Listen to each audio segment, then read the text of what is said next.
एक जंगल में एक शेर रहता था। एक दिन वह शिकार की तलाश में बहुत दूर निकल गया। शाम हो चुकी थी, कोई भी शिकार हाथ नहीं लगा था और वह थक कर चूर हो चुका था। तभी उसे एक गुफा दिखाई दी। वह गुफा के अंदर चला गया। गुफा खाली थी। शेर ने सोचा, अवश्य यहाँ रहने वाला जानवर बाहर गया है। रात होते होते वह गुफा में वापस जरूर आएगा। ऐसा करता हूँ, तब तक यहीं छुपकर बैठता हूँ। जब वह जानवर वापस आएगा तो उसे मारकर खा जाऊंगा और अपनी भूख मिटाऊंगा। वह गुफा के एक कोने में छुपकर बैठ गया।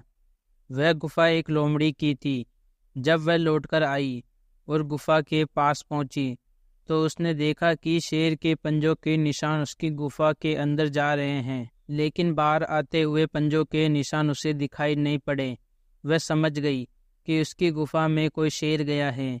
उसे यह भी संदेह था कि वह अब भी अंदर ही बैठा है।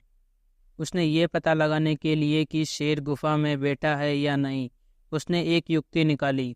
उसने गुफा के द्वार पर खड़ा होकर वह तेज आवाज में बोली, मित्र, मैं वापस आ गई हूँ।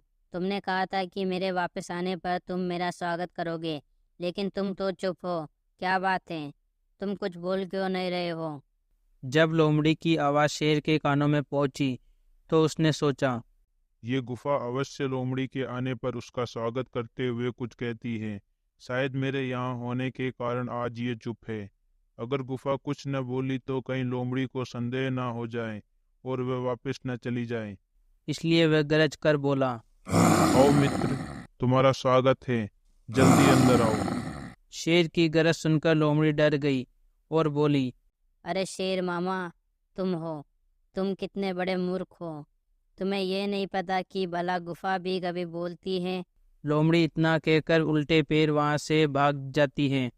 शेर गुफा से बाहर निकलकर लोमड़ी का पीछा करता है, लेकिन अब बहुत देर हो जाती है। लोमड़ी शेर से बहुत आगे निकल जाती है। शेर को अपनी मूर्खता पर बहुत क्रोध आया, किंतु अब वह क्या करता।